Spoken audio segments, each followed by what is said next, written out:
Amén. Quiero que vayas a tu Biblia en el libro Primero de Reyes, capítulo 19.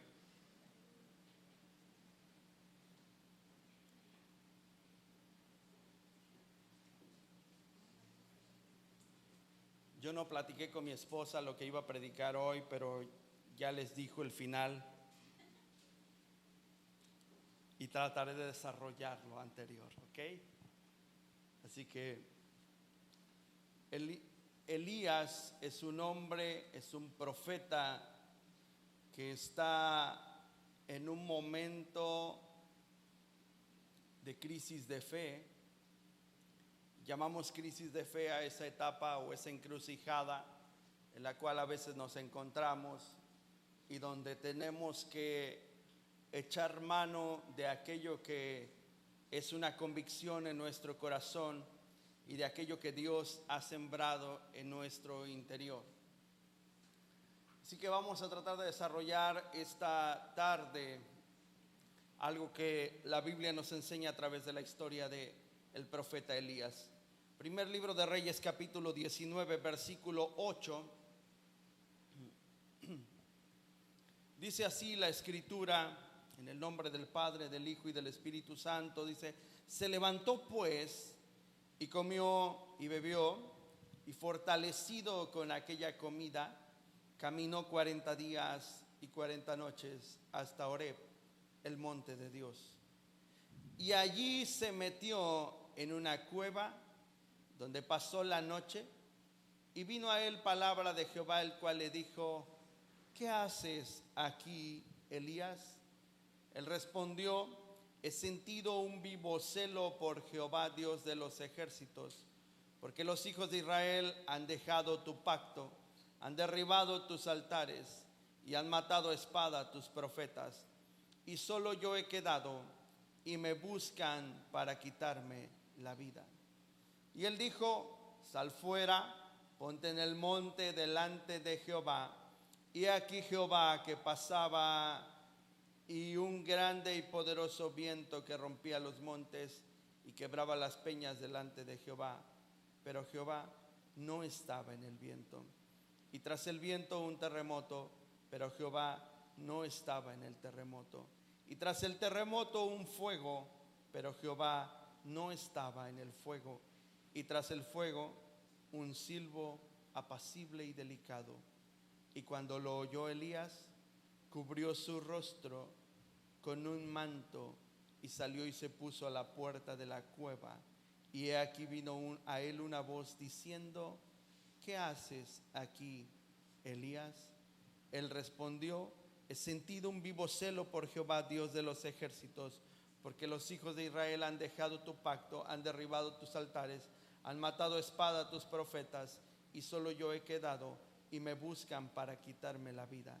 Y le dijo Jehová: ve, vuélvete por tu camino por el desierto de Damasco, y llegarás y ungirás a Hazael por rey de Siria, a Jehú hijo de Nimsi ungirás por rey de Israel, y a Eliseo hijo de Safat de Abel Meola ungirás para que sea profeta en tu lugar. Y el que escapare de la espada de Hazael, Jehú lo matará, y el que escapare de la espada de Jehú, Eliseo lo matará. Y yo haré que queden en Israel 7,000 cuyas rodillas no se doblaron ante Baal y cuyas bocas no lo besaron. Y partiendo él de allí, halló a Eliseo hijo de Safat, que araba con 12 yuntas delante de sí, y él tenía la última, y pasando Elías por delante de él, echó sobre él su manto. Entonces, dejando él los bueyes, vino corriendo en pos de Elías y dijo: te ruego que me dejes besar a mi padre y a mi madre, y luego te seguiré. Y él le dijo: ve, vuelve, ¿qué te he hecho yo? Y se volvió y tomó un par de bueyes y los mató con el arado. Los bueyes coció la carne y la dio al pueblo para que comiesen, y después se levantó y fue tras Elías y le servía. Inclina tu rostro. Padre, dale tu espíritu a tu palabra, dale el sentido que necesita para nuestro corazón. Da el mensaje a cada uno de acuerdo a la necesidad del corazón de cada uno, Señor, y que sea tu Espíritu Santo hablando y revelándose por medio de tu palabra. En el nombre de Jesús. Amén y amén. Hay una serie de cosas que no a veces pasamos por alto de Elías, pero algo que es muy cierto es que en la vida hay dos clases de cuevas. Una cueva es en la que tú te puedes meter por el temor a algo, y otra cueva es en la cual Dios puede enviarte para un tiempo de preparación. El caso de Elías es una cueva donde él decide meterse huyendo de Jezabel. Así que Elías ni siquiera ha consultado a Dios, a quien siempre consulta, ni siquiera le ha preguntado a Dios qué va a pasar después de la amenaza de Jezabel de cortar su cabeza. Y él simplemente da por hecho que hacer lo correcto es ir al monte de Dios, elegir una cueva y meterse en ella. Es decir, nosotros podemos incluso estar dentro del cuerpo de Cristo, ser parte de una iglesia, tener parte en una congregación, pero quizás llevamos tiempo metidos en una cueva donde Dios nos dijo que debíamos meternos. Tratamos de proteger nuestra vida a toda costa y de todo aquello que pudiese dañarnos o que pudiese significar en nosotros algo que ponga en riesgo lo que nosotros amamos o tenemos por seguro. Y quizás estamos en el monte de Dios y quizás llegamos hasta la orilla de donde Dios se manifiesta, pero estar en el lugar incorrecto, aún creyendo que estás en el lugar correcto, te puede hacer que no estés dentro de la voluntad de Dios. Tienes a un Elías que viene después de un tiempo de batalla y de matar a algunos profetas de Baal, y viene cansado, viene agotado, y en ese tiempo de agotamiento recibe la amenaza de Jezabel. Tienes a un Elías que acaba de descender fuego del cielo y que vio cómo se consumía un sacrificio y que retó a toda una nación a tomar una decisión acerca de quién era el verdadero Dios. Pero tienes a un Elías alejado de la voluntad de Dios, metido en una cueva donde Dios le dijo o donde Dios no le dijo que debía de estar. Hoy en día tenemos un montón de gente dentro de las iglesias haciendo mucho trabajo que Dios no le pidió, y carecemos de personas que escuchen la voz de Dios y hagan lo que Dios está pidiendo. No fuimos llamados a un activismo. No fuimos llamados simplemente a trabajar y a servir en la iglesia como si servir fuera el motivo de nuestra salvación. Servir es el resultado de nuestra gratitud hacia Dios, pero servir tiene que ver con una plena conciencia de por qué lo hago, para quién lo hago y en qué momento lo hago, si Dios me lo está pidiendo o no me lo está pidiendo, si el enfoque que estoy teniendo acerca del servicio es el correcto o no es el correcto. Tienes a un profeta que cree que librar su vida es lo correcto, que está atemorizado por lo que está ocurriendo a su alrededor. Pero hay características que quiero resaltar de esta historia, y es exactamente cuando Dios se acerca a la cueva y le dice: ¿qué haces aquí, Elías? Y Elías trata de justificar su estancia en esa cueva, diciendo que lo que él siente en su interior es un vivo celo por Jehová y que ahora están buscando para matarlo. Así que nosotros podemos sobreespiritualizar algo que creemos que está correcto y podríamos presentarlo delante de Dios muy espiritual, pero eso no significa que nos haga entrar a la voluntad de Dios. Tú puedes poner algo muy espiritual y puedes ponerle un nombre demasiado santificado, por decirlo así. Pero eso no significa que lo que estés haciendo está correcto y te haga entrar a la voluntad de Dios. Es que lo hice por ti, Señor. Es que tú sabes que la intención de mi corazón solo era esta, pero yo no te lo pedí así, Elías. Elías trata de justificar su estancia en la cueva, diciéndole a Dios por qué razón lo había hecho. Así que Dios le tiene que decir que salga y que se ponga en el monte delante de Jehová. Y lo primero que sucede al salir Elías, o al menos avanzar un poco, porque la Biblia no dice que haya salido por completo, sino hasta que escuchó el silbo apacible. Así que Elías se levanta probablemente, y dentro de la cueva lo primero que escucha, ¿qué es? Es un viento muy fuerte. Y dice que ese viento partía las rocas. Dile al que está a tu lado, lo primero que Dios hará es partir tus pensamientos y lo que tú crees que es tu fundamento. Eso es lo que significa el viento que partía las rocas. Un fundamento donde por mucho tiempo quizás pensamos que estamos nosotros establecidos. Una serie de ideas y conceptos que sembraron nuestros padres o nuestros abuelos o los líderes anteriores que tuvimos. Una serie de pensamientos y cosas que de alguna manera han creado hábitos y costumbres, y que sentimos que traicionarlos es como traicionar a nuestra familia, que romperlos es como quedar mal con nosotros mismos, que hacerlos a un lado sería como si estuviéramos fallando a nuestros antepasados.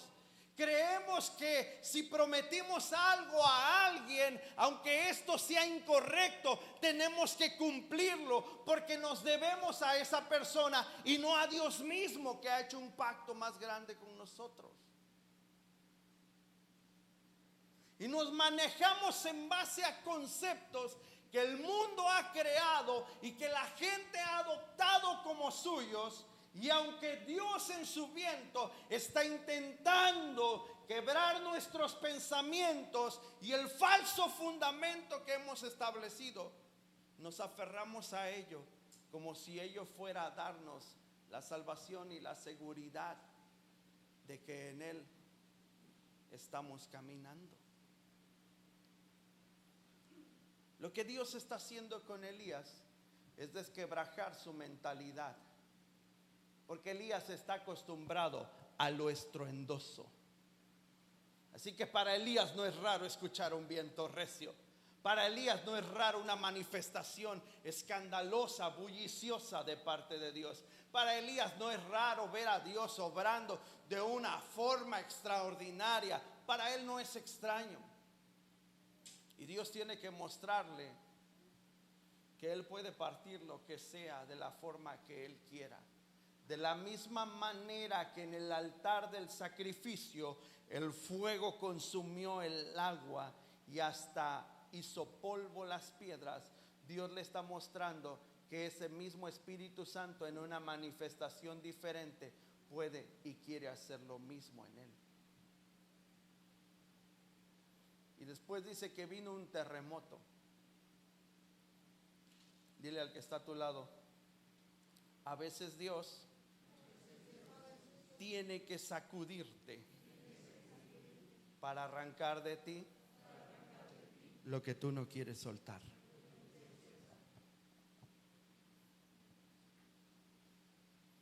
¿Qué es lo que hace un terremoto? Sacude, ¿no? Hay dos formas en las que puede suceder un terremoto en la tierra. Y dice que estas formas es una de forma oscilatoria y la otra es de forma trepidatoria, que es cuando te hace brincar. ¿Ok?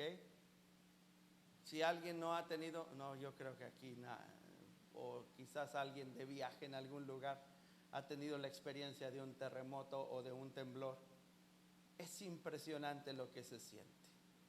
Yo recuerdo cuando era niño, habré tenido como unos 10 años, quizás 11, y estábamos en Veracruz en medio de una tormenta impresionante, una lluvia torrencial, relámpagos, truenos. Es la forma en que llueve en Veracruz.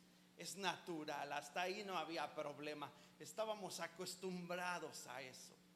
La lluvia era torrencial y de repente una tormenta eléctrica comenzó, y de esos truenos que me encantan, que se hacen hasta que tiemble la casa, ¿no? Si han sentido esos truenos, esos son los mejores. Cuando deja el boom, ¿no? Truena y boom, se queda todo vibrando. A mí me encanta escuchar eso. Estaré un poco loco, pero no sé, es algo que me gusta escuchar.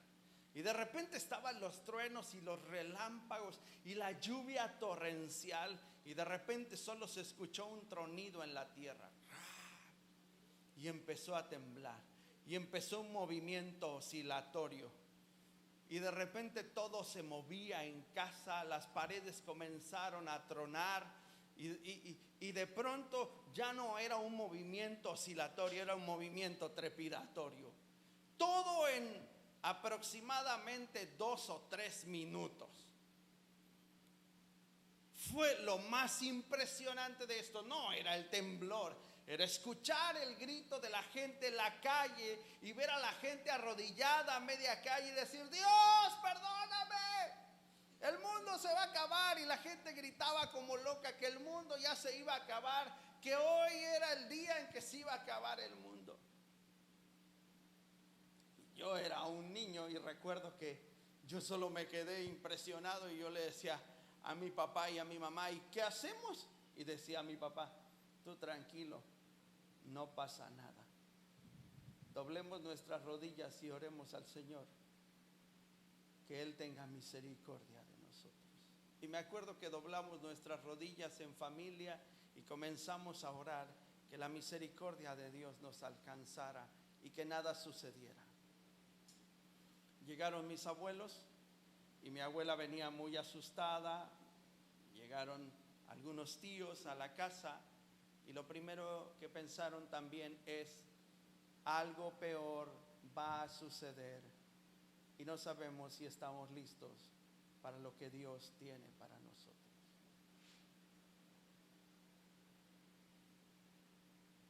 Cuando tuve que hacer un viaje hace unos días, por algunos asuntos de familia, tomé un avión, y de regreso el avión hizo escala en Guadalajara. Es divertido cuando te pasan estas cosas, porque tú que tienes la seguridad en tu corazón, pues dices: va, ni modo, ya estoy aquí. Y de repente anuncia el capitán: les pedimos a todos que mantengan sus cinturones bien abrochados, porque vamos a estar pasando por una zona de turbulencia. Y apenas estaba diciendo eso y el avión ¡tum! Y la gente ¡ah! ¿verdad? Y luego de repente esos choques del aire contra un avión, es impresionante. Si no te ha tocado turbulencia, no has vivido nada. Pero es increíble cuando bajan las mascarillas y ves a toda la gente con la cara de: nos vamos a morir, ¿verdad? Como dice la película, no me acuerdo de qué película es, y luego dice: vamos a vivir, ¿verdad? Después de que pase el peligro. Así hagan de cuenta, ¿no? Pasamos la zona de turbulencia y toda la gente: ¡ay, Dios mío, Señor! Y todo el mundo persinándose y diciendo, algunos hasta sus rosarios sacaron que traían ahí colgados, y yo solo me estaba riendo porque había un señor al lado mío que desde que se subió al avión no paraba de persinarse, y yo dije: es su primera vez en un avión. Así que cuando el avión despegó, yo nada más vi que el señor hizo así, y dije: sí, agarre bien el aire para que no se le vaya a salir. Y cuando pasamos esa zona de turbulencia, es impresionante cómo la actitud de la gente cambia al sentir que su vida está en peligro. Y eso es lo que hace un terremoto: romper, quitar de ti las ideas que tú tenías de que hasta el que dice que Dios no existe en ese momento clama a su Dios.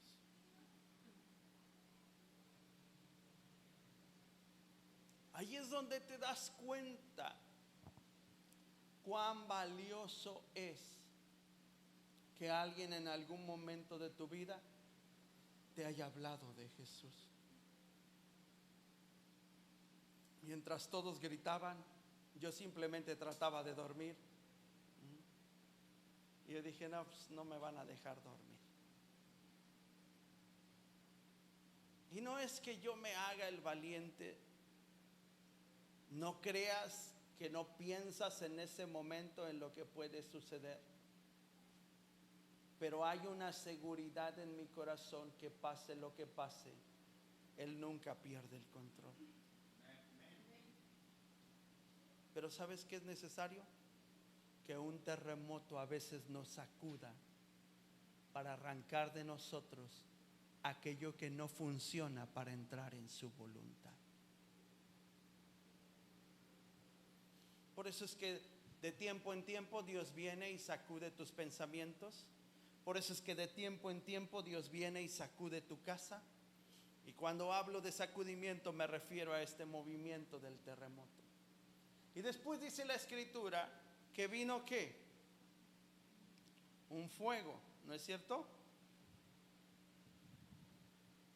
Dice la Biblia que después vino un terremoto, un viento que rompía los montes y quebraba las peñas, y Jehová no estaba en el viento. Tras el viento un terremoto, pero Jehová no estaba en el terremoto. Tras el terremoto un fuego, pero Jehová no estaba en el fuego. Dile al que está a tu lado, el fuego siempre se va a usar para saber si eres genuino o no. Y antes de pasar al último punto, me llama la atención que el apóstol Pablo haya escrito acerca del fuego. Porque si te das cuenta, la manifestación que está teniendo Elías obedece a algunas manifestaciones del Espíritu Santo. Y el apóstol Pablo hace alusión a aquello que va a ser probado en el fuego. Y vamos al primer libro de Corintios, capítulo 3. Primera carta del apóstol Pablo a Corintios. En el capítulo 3.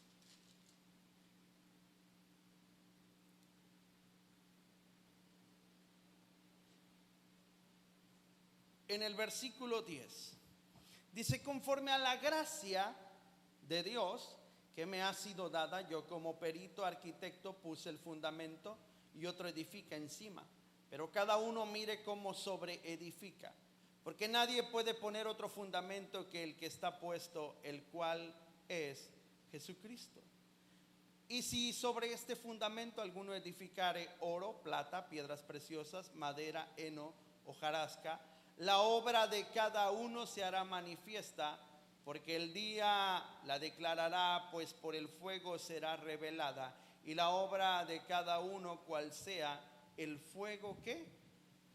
La probará.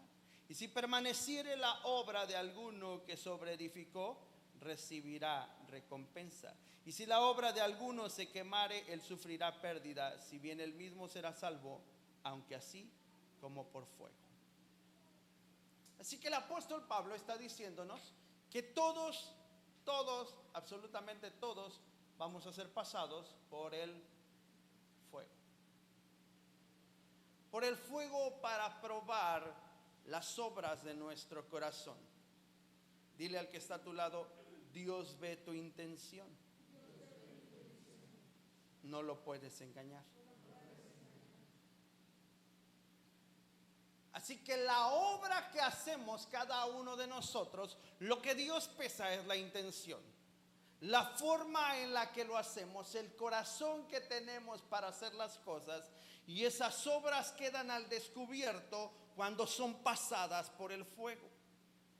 Y hay 6 elementos que el apóstol Pablo menciona, que son los que van a ser o los que tipifican nuestras obras.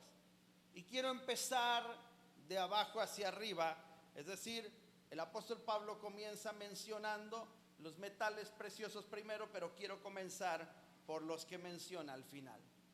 Y el primer elemento que menciona es la hojarasca. ¿Qué es la hojarasca? Es una hoja muerta que es muy ruidosa cuando la pisas. ¿No es cierto? Que en realidad no solo es basura, es abono si lo sabes utilizar. ¿Ok? Y la hojarasca representa los sueños no cumplidos. Representa la tristeza, la amargura, el enojo, la frustración de aquello que no pudimos lograr, pero que sigue lastimando como si fuera una espina clavada en nosotros. Eso representa la hojarasca. Aquellos sueños que no pudimos cumplir, que ya los tenemos por perdidos, que se han convertido en algo que solo hace ruido cuando se toca y que de alguna manera tiene consigo tristeza, y el sonido que va a emitir es el sonido del sufrimiento, de la queja. El sonido que va a emitir es el sonido de lo que no pudo hacer o de lo que no pudo ser. Eso es lo que representa la hojarasca. Y muchos, porque está hablando, estos 6 elementos representan a 6 personas distintas. Y las 6 personas distintas están dentro de la iglesia. Pero unos están edificando con hojarasca. Es decir, están huyendo de enfrentar aquello que debieron haber enfrentado y solo tratan de proteger sus sueños no cumplidos. Pero cada que tocas el tema vuelve a hacer ruido.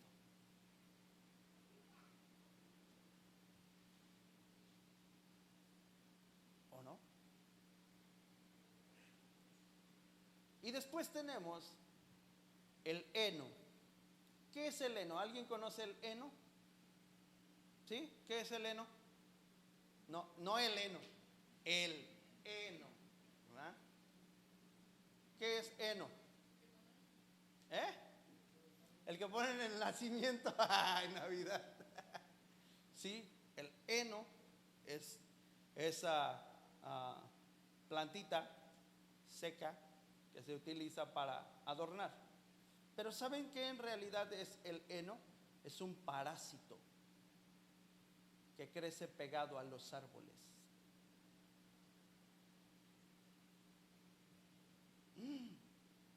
Ouch. Y ese es otro tipo de persona.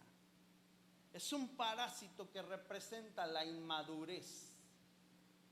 Y esto es personas que no saben enfrentar sus batallas y que evaden las circunstancias autojustificándose en su manera de vivir y buscando a otros responsables. Dile al que está a tu lado, ¿no estarán hablando de ti?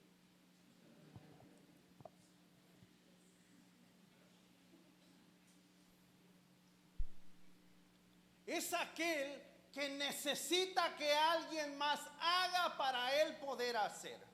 Es aquel que se está fijando en lo que hace otro para poder entrar de lleno, porque si no, no me siento confiado. Para estar como Asael, mejor me quedo como estoy.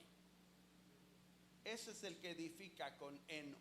El que quiere el beneficio pero no está dispuesto a pagar el precio. Quisiera tener la unción que tiene José para tocar el piano, pero la neta es que no me gusta ensayar. Entonces, José, ¿podrías venir y tocar el piano aquí tú en la iglesia? Y darme un tiempo de adoración. ¿Podríamos venir juntos a orar y mientras tú tocas yo oro? ¿Ya me explico? Porque me gustaría aprender a tocar el piano y podría decirte que me enseñes, pero es más fácil que tú toques porque tú ya sabes. Entonces, hazme una atmósfera, José, donde yo pueda estudiar, leer y que la presencia del Señor esté sobre nosotros.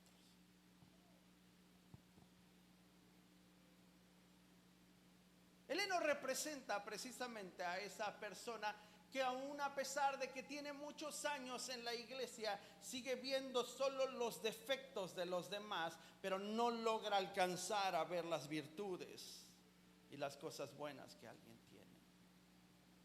El heno representa esa inmadurez que alguien tiene acerca de alguna situación, pero quiere el consejo de alguien más para que lo apoye y tener su respaldo, en lugar de afrontar directamente la situación e ir a donde tiene que ir a pedir consejo para saber a ciencia cierta lo que debe de hacer. El heno representa evadir aquellas cosas que tengo que enfrentar, pero que no me atrevo, porque es más fácil que alguien más me apoye o me diga qué hacer, porque si me lo dice mi pastor, siento que ya es un compromiso y eso me pesa mucho. El heno representa la inmadurez de querer proteger mi intimidad y no pedir consejo, porque yo considero que yo tengo que resolverlo sin el consejo de nadie, y termino equivocándome cuando me doy cuenta que siempre necesité que alguien me aconsejara. Representa la inmadurez para exponer mi corazón ante el propósito y la voluntad de Dios y recibir el consejo que necesito recibir. Pero como considero algo muy íntimo, prefiero crecer como un parásito, haciendo lo que hace un parásito, pegándome a alguien más para poder seguir viviendo. ¿Será que si me junto con José, agarre yo un poco de la unción que él trae? ¿Será que si me junto con Payín, se me pegue un poco esa buena vibra? Porque así dice la gente, esa buena vibra que me ayude a seguir caminando. Estaría chido, ¿no? Juntarme con alguien y que simplemente al juntarme con alguien las cosas se resolvieran. Sabes que hay mucha gente que son un parásito, que no han madurado hasta hoy y solo dependen de lo que alguien más les vaya diciendo en el camino, porque así se sienten fortalecidos para avanzar, pero no es la forma correcta. Eso es el heno. Eso es construir con heno.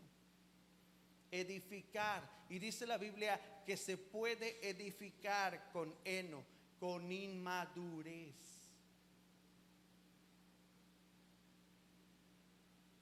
¿Cómo edificas con inmadurez? ¿Alguno de ustedes ha modificado alguna vez su casa y después de que la modificó dice, chin, mejor hubiera puesto esto? ¿Sí o no? ¿Por qué rayos puse una ventana ahí si da al pasillo y el pasillo está el perro y el perro se hace popó y ahora todo el aroma, no puedo abrir esa ventana, vive cerrada? ¿Sí o no? ¿Y por qué hicimos eso? Me apunto, ¿por qué hicimos eso? Porque simplemente nos emocionó la idea de que podíamos modificar y hacer algo, y pues consideramos que así era. Y aparte, por ahorrarnos unos pesos, dijimos, pues vamos a contratar a don Chon, el albañil, que cobra barato, ¿no? Y es como don Juan Garabato, ¿ok? Así que, ¿qué más da? Medias chuecas las paredes, se ven las olas del mar ahí, pero está barato. Alguien que tiene un pensamiento mucho más maduro se sienta, piensa, planea qué es lo que quiere a futuro. No solamente está pensando en lo que va a construir hoy, está pensando en lo que mañana puede alcanzar a hacer. Y lo que construya hoy ya tiene un futuro planeado. Pero alguien que es inmaduro solo se avienta a hacerlo.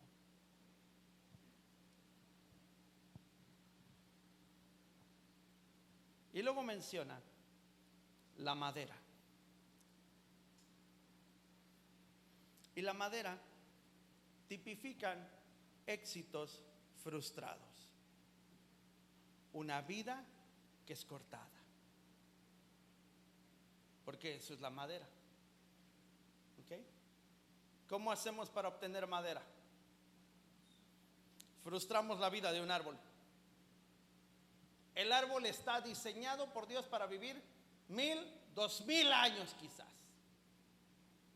Árboles viejísimos que existen. ¿Ok?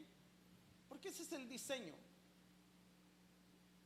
Que vivan muchísimos años, 500 años. Pero de repente llega alguien y dice: ay, mira, qué buen cedro. Ahí me salen, yo creo que me sale un buen ropero, una mesa, quizás. Y alguien saca provecho de él.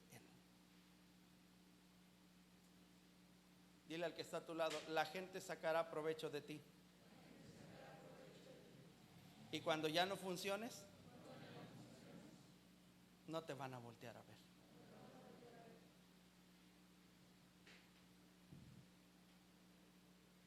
¿Qué haces cuando compras una mesa de madera y la ves por primera vez? Cuando la ves por primera vez dices: ay, qué bonita, cómpramela, ándale, ¿no? O vas y la compras. Y los primeros días no quieres ni que le caiga polvo a tu mesa. Y ahí la estás limpiando y le haces cuanta cosa y le pones adornitos y la mesa está intacta. ¿Ok?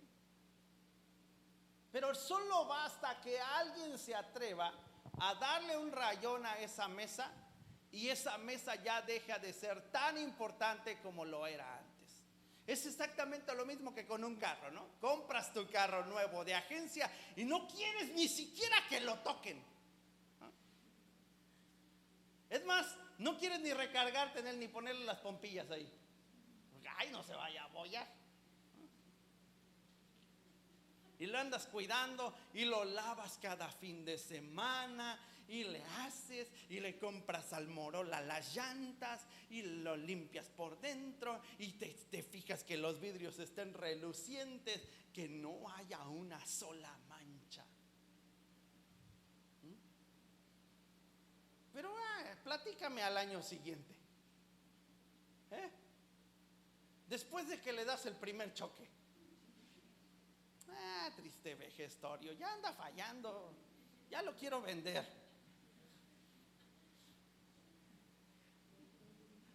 Lo mismo pasa con una mesa. Cortas en la mesa porque tu hijo se le ocurrió cortar unos limones ahí y ya le ves los rayones y lo primero que dices es: ya rayaron la mesa, ya no se le quitó. Pues ya, ¿qué más da? Ahí empezamos a cortar los limones siguientes. Pues ya se manchó, ¿no? Y si prestas la mesa ya hasta dices: la mía es la manchada. Yo la conozco. Y empieza a perder el valor. Fue muy valioso. ¿Sabes que así hay mucha gente que tienen la actitud del heno? Porque viven pegados como parásitos a la madera, al árbol. Pero el árbol que tipifica los sueños o los éxitos frustrados son sueños cortados por los que ya no peleas y mejor te amoldas a lo que el talador está haciendo contigo. Es decir, ya no pones resistencia, flojito y cooperando. Pues ya me cortaron, ¿ya qué más hago? Me voy a convertir en un hermoso ropero, ¿no? ¿Sabes que hay árboles, principalmente cuando en algún lugar que sea húmedo, que tenga el ambiente adecuado, hay árboles que aún a pesar de ser cortados luchan por volver a retoñar y vuelven a renacer ahí mismo en el tronco? ¿Por qué crees? porque esa es la naturaleza. Por eso es que la Biblia nos compara con árboles plantados junto a corrientes de agua, porque un árbol plantado junto a corriente de agua, aunque cortaren su tallo, ¿qué va a hacer? Va a volver a renacer.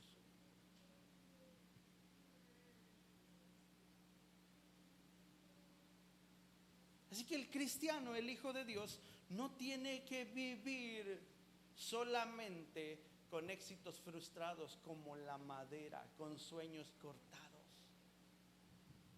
Quizás alguien cortó tus sueños de ser un gran siervo de Dios. Alguien cortó tu sueño de ser un gran doctor, futbolista, etcétera. Yo me acuerdo que yo quería ser doctor y un día le dije a mis papás: por culpa de ustedes yo no fui doctor, porque ustedes me dijeron que no iba a poder. Y yo sé que sí iba a poder.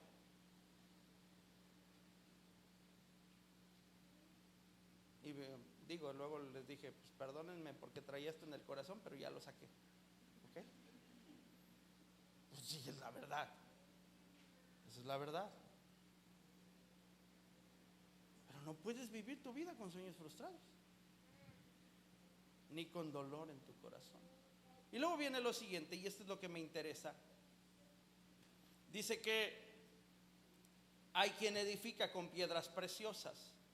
¿Sabes cómo se forman las piedras preciosas? ¿Sabe? ¿Alguien sabe cómo se forman las piedras preciosas? ¿Por qué hay diamantes en la tierra? ¿Alguien lo sabe? ¿No? ¿Se forman? ¿Por qué se forman? No. La formación de una piedra preciosa es por la presión que existe en la tierra y por el alto índice de calor a la que está expuesta. Por eso es que solo hay zonas en donde existen diamantes, no en toda la tierra. Y por lo regular son en zonas muy calientes. ¿Ok? ¿Sabías que un diamante es el resultado del carbón expuesto a alta temperatura y a una presión atmosférica mucho más alta de la que podríamos resistir nosotros? Dile al que está a tu lado: el Espíritu Santo te va a meter en presión y te va a dar mucho calor.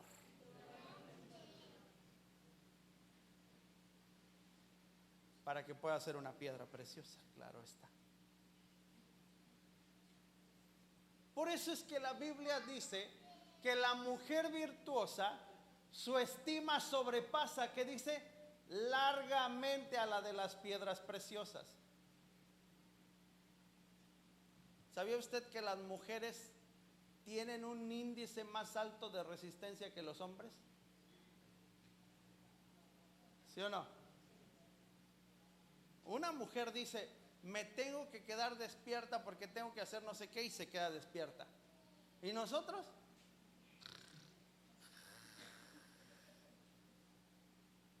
¿No? ¿Sí o no? Porque hay un índice más alto de resistencia a la presión, al calor o a la prueba. ¿Ok? Esa es la razón del por qué el proverbista Salomón la compara con una piedra preciosa. Y el Espíritu Santo, para probar a alguien o para hacer que alguien sea convertido en una piedra preciosa, tiene que someterlo al fuego o al calor y a la presión. Dígale a alguien: ah, ahora entiendo.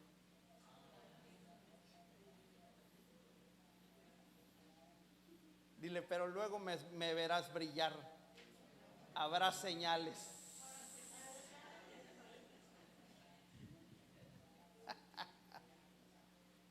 Y luego sigue la plata. Dice que hay quien edifica con plata. Y la plata, tipifica o significa redención. Es decir, representa la obra que Cristo hizo por nosotros. Esta es la razón del por qué Cristo fue vendido. ¿Por qué? 30 monedas de plata. La plata significa redención. Si alguien quería comprar a un esclavo, tenía que pagar. Esta es la razón del por qué pagaron por Cristo 30 monedas de plata. Lo trataron como esclavo. Alguien que quería vender la libertad de un esclavo tenía que pagar por él 30 monedas de plata. Para los que no le hallaban el sentido a esto de las monedas de plata, trataron a Jesús como un esclavo y le pusieron el precio de un esclavo muerto, porque así se le consideraba, un esclavo muerto que ya no servía. Eso lo vas a encontrar en el libro de Éxodo. ¿Ok? Eso significa redención. Si alguien quería redimir algo, tenía que pagar 30 monedas de plata, o tenía que pagar con plata. Entonces tipifica la obra redentora de Jesucristo, que es precisamente una de las cosas o características que como hijos de Dios deberíamos de tener. Aquí va algo importante. Hay gente que está dentro de la iglesia solamente cuidando y protegiendo su salvación, pero no haciendo lo que Dios le dijo. Es decir, yo acepté a Jesús, voy de vez en cuando necesito me acerco y sé que Dios me sigue escuchando y que yo sigo siendo salvo, porque eso es lo que la gente considera, yo no me he alejado de Dios. ¿Sí o no? Tú le preguntas a alguien que no se congrega y lo primero que te va a decir es que no, pues es que como quiera no nos hemos alejado de Dios. ¿Cómo no? Ahorita te lo voy a demostrar. Y luego la última característica con la que dice que podemos edificar es con oro. Y el oro representa la naturaleza divina. Dios no cambia, Dios no se corrompe, Dios no se transforma ante la presión y el fuego. El fuego solo lo purifica más. El oro es un metal que no cambia ante ninguna presión. Sigue siendo oro. Lo metes al fuego, sigue siendo oro. Lo aplastas, sigue siendo oro. Lo conviertes en una pulsera, sigue siendo oro. Lo haces una cadena, sigue siendo oro. Lo haces un arete, sigue siendo oro. Le puedes poner la forma que tú quieras y seguirá siendo oro.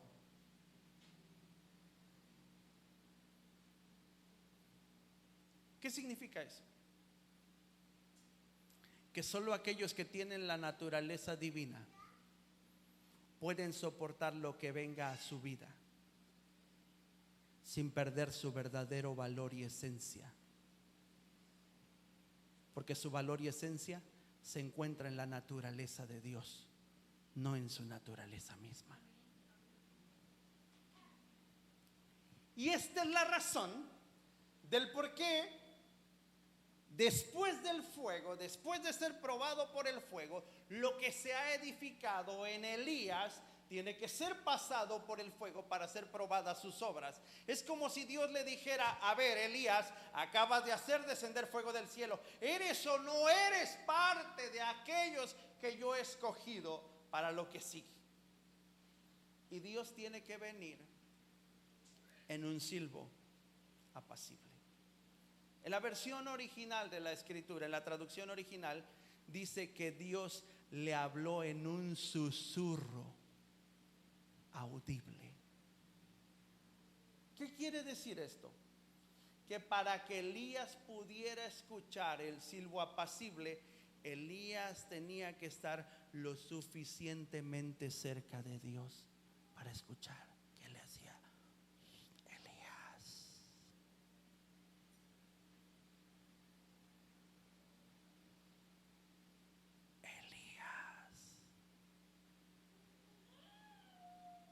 Para que tú y yo podamos tener la naturaleza divina, la naturaleza del oro, tenemos que estar lo suficientemente cerca para escuchar tu nombre: José,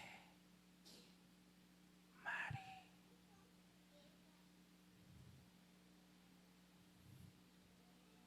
Porque puede que todo pase a tu derredor, un viento recio, un terremoto sacuda tu vida, puede ser que el fuego te ponga a prueba y que tus obras se quemen de acuerdo a lo que tú has edificado. Pero la única cosa que hará que no pierdas la esencia es que tengas la naturaleza divina en ti, porque estás dejando que Él se forje dentro de ti. La única manera de escuchar el susurro es estando cerca de Él. Ayúdame, José.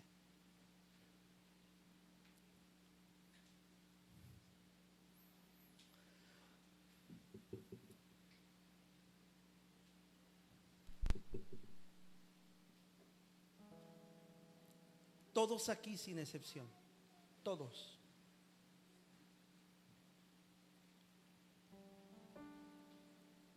Hemos atravesado y estamos atravesando circunstancias que nos van a poner a prueba, que van a probar nuestras obras y con qué hemos estado edificando. Pero ninguno aquí ignora lo que ha estado usando para edificar. Nadie lo ignora. Todos sabemos que hemos usado para edificar. Unos estamos usando hojarasca,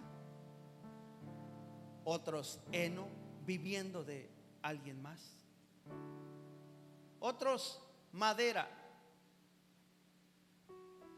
Y aunque quizás parece que eres útil en algo, como madera,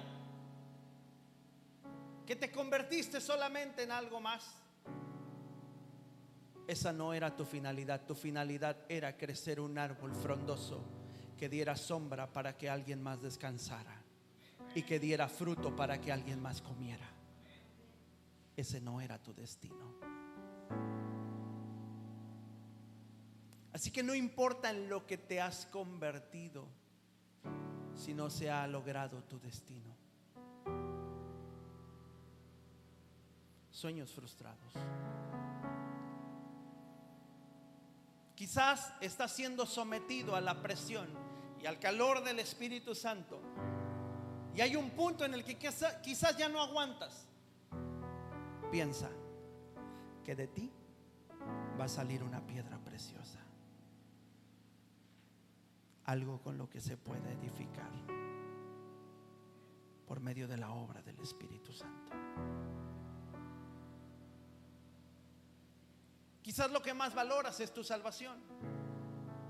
Abrazas lo que Jesús hizo contigo y te aferras a eso, pero ese tampoco es el destino final en realidad. La Biblia dice que hasta que todos lleguemos al varón perfecto, a la estatura, a la medida de Cristo, a la plenitud de Él. Y lo está diciendo porque la naturaleza de Dios tiene que ser formada en nosotros.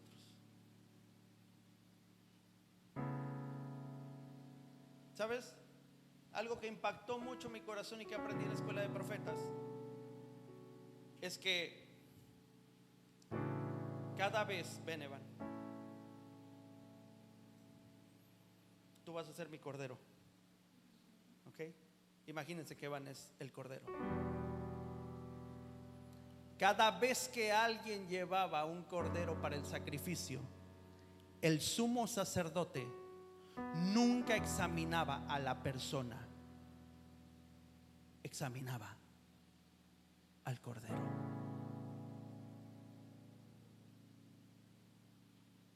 Porque el cordero tenía que ser sin mancha, sin defecto, sin enfermedad, sin ninguna patita quebrada, sin ningún ojo tuerto.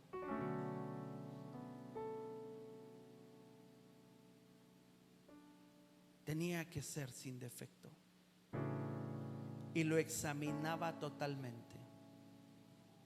Y después de eso, quien lo ofrecía ponía su mano sobre el cordero y descargaba todos sus pecados y depositaba en él todas sus faltas y todos sus errores. Y después de que lo hacía, el cordero era ofrecido en sacrificio para que Dios perdonara los pecados de alguien más.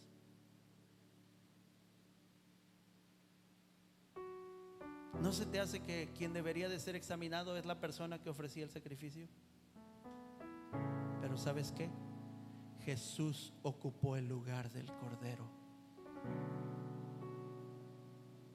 no para que peques libremente, no para que peques sin condición y sin reserva, sino para que el diablo no te siga culpando de tus errores y defectos, y que lo que el Padre vea sea su misma naturaleza a través de la sangre de Jesucristo, el Cordero de Dios que quita el pecado.